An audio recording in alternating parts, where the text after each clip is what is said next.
Sorry, you kind of blurred a little bit. Oh, sorry.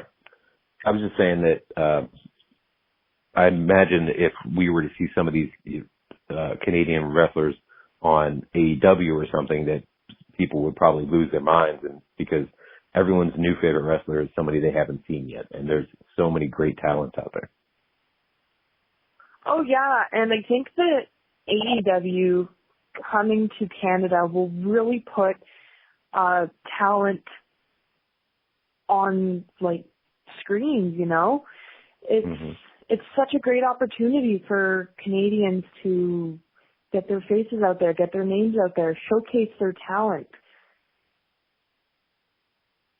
And that's really what it's all about, is just getting that airtime and just that little bit. And I can't wait to see what talents they do actually put on TV when they go to Canada. Because, Canadian fans are so rabid for wrestling that it's almost like going over to England. But Canadian fans are just so great up there. Oh, the fans are so infectious. Yeah. Even if I go to a show and I'm just there spectating, not only will my personal love for it just kind of fuel me in a way, but also the fans, because they are so interactive. And especially from a wrestler standpoint, when I'm in the ring, the crowd they can light up. The crowd is always the extra person in the match that people don't think about, because, we saw it in the pandemic times, when there was wrestling in front of no people, it was completely different as opposed to wrestling in front of, 200, 300, 80,000, whatever it is.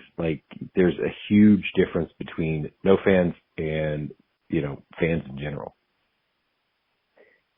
Yeah, I gotta agree with you. They are such a huge aspect of wrestling. We have the meat and the potatoes, we all kind of fit into this,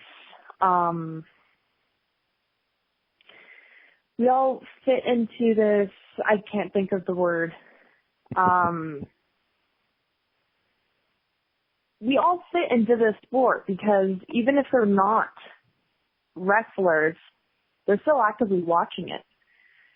Exactly. They're still cheering. They're still on the sidelines watching everything. Yeah, and everybody is the biggest critic of everything that happens, whether it's good or bad. And it's, as much as it can be a bad thing, it also can be a good thing, because a lot of times performers can get just in their head about, well, I already know what I'm doing. They're going to love it because I'm doing it, so why wouldn't they?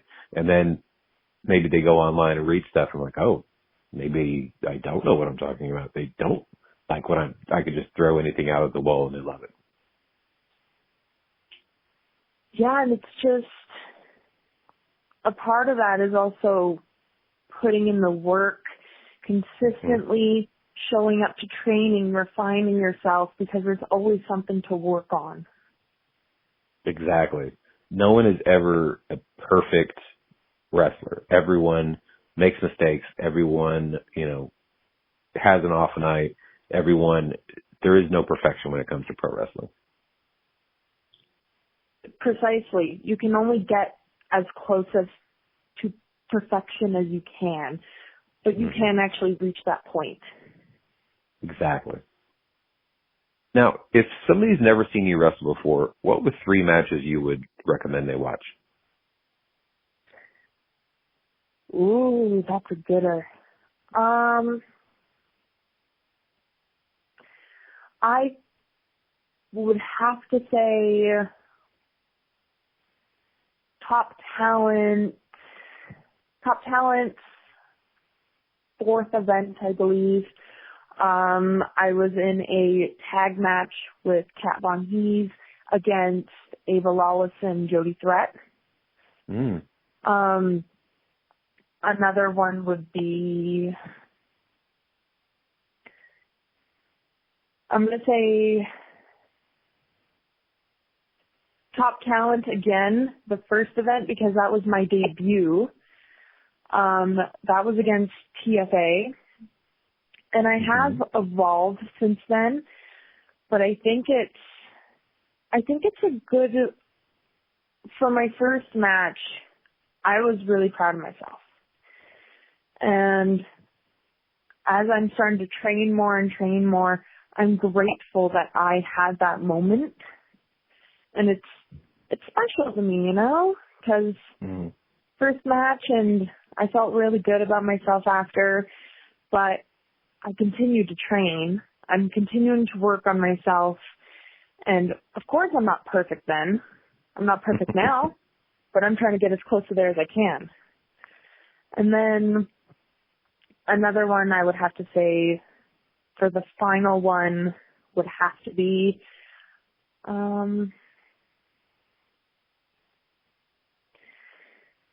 from Can-Am wrestling. I just did this last week or so. Myself against Kat Von Hees for the Can-Am Women's Championship. And you won that, right? Yes. What is it like being this young and having a championship? Shocking, to say the least. If you watch it, you can see that for a solid 10 seconds, I was kind of starstruck almost, where I was baffled. It's such an amazing feeling, because it's honor and respect. And I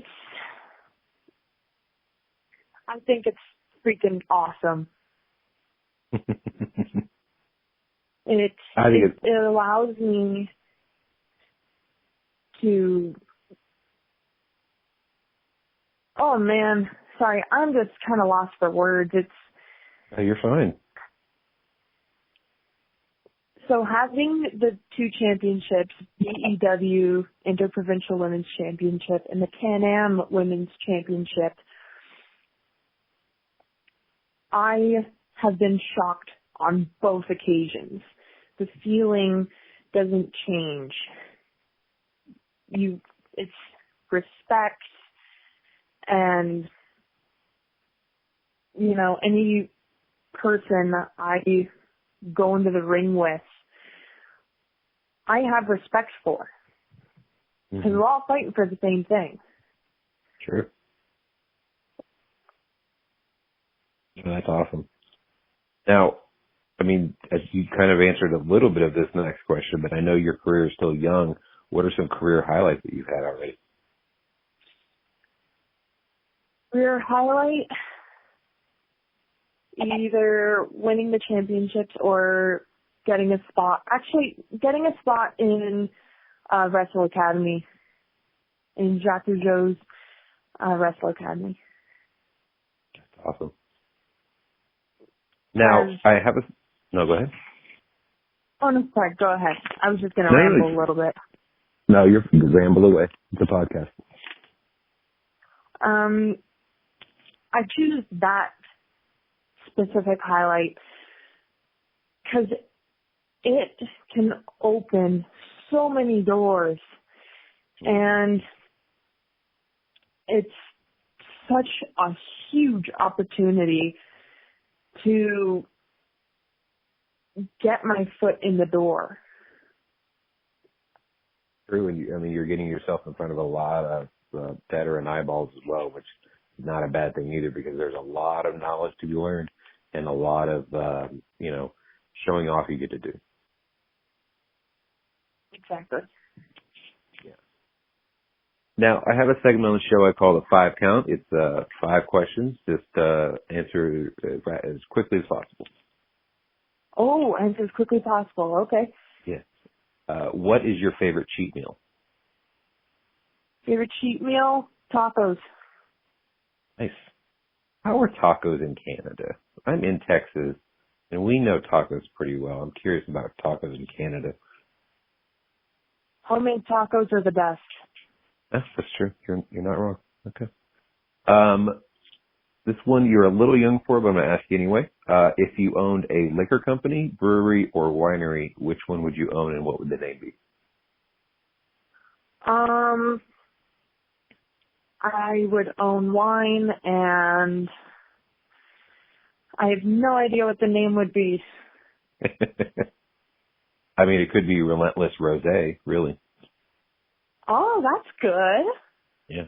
Also, if you want to go heel, I think that would be a good name too. Just saying.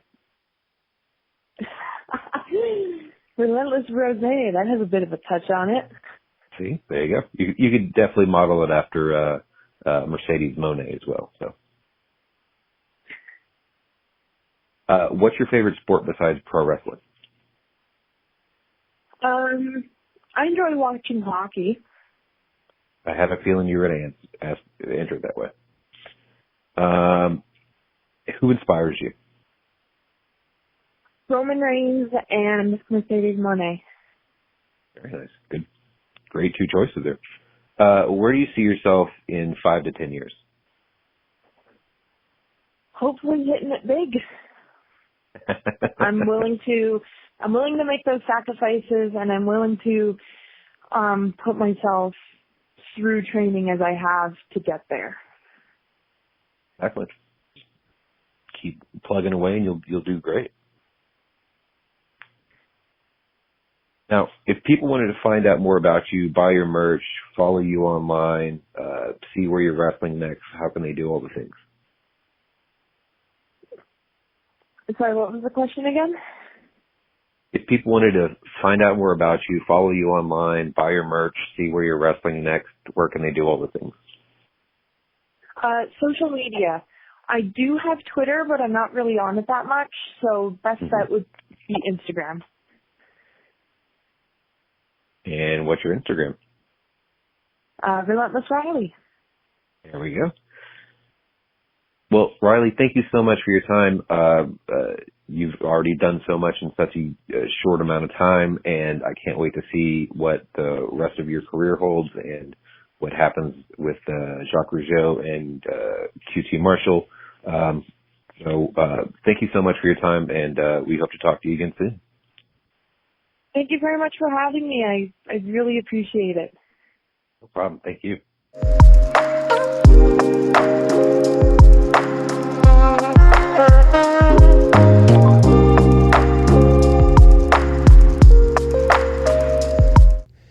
Thank you so much to Relentless Rylie Rose for what an absolutely wonderful conversation I had with her. Again, the Cauliflower Idol Club, if you have not signed up for it, make sure to go sign up for it. But also, anybody who is either the age of 18 or has started wrestling under the age of 18 has all of my respect in the world, because, you know, this is not an easy business to get into. And the fact that she is continuously going and winning championships is absolutely amazing. So make sure to go follow Relentless Rylie Rose and find out even more about her and what is going on up in Canada. So also make sure to sign up for our newsletter, so that way you can find out even more as to what's going on with your favorite podcast, all about beer, coffee, booze, and bruisers. So you can also follow us on social media. It is Brewsers Pod. That is BREWSERSPOD on the Instagram and the Twitter, along with Threads. We are on there as well. And if you want to send us an email, it is brewserspod@gmail.com. We're also on the YouTube. We're on the Facebook. We are on the Reddit. We're on all the things except for the TikTok. But if you want to follow me personally, it is Rody John. That is RODIEJON. Rody John is the name on Twitter and on Untapped. Follow me. Find out what I'm drinking. Maybe you can follow me to a local brewery and we can have a beer together and cheers each other. And if you want to follow me on not only Instagram but Threads as well, it is official Rody John. And if you want to send me an email, it is rodyjohn@gmail.com. So until next time, go out and enjoy life, drink local, and cheers.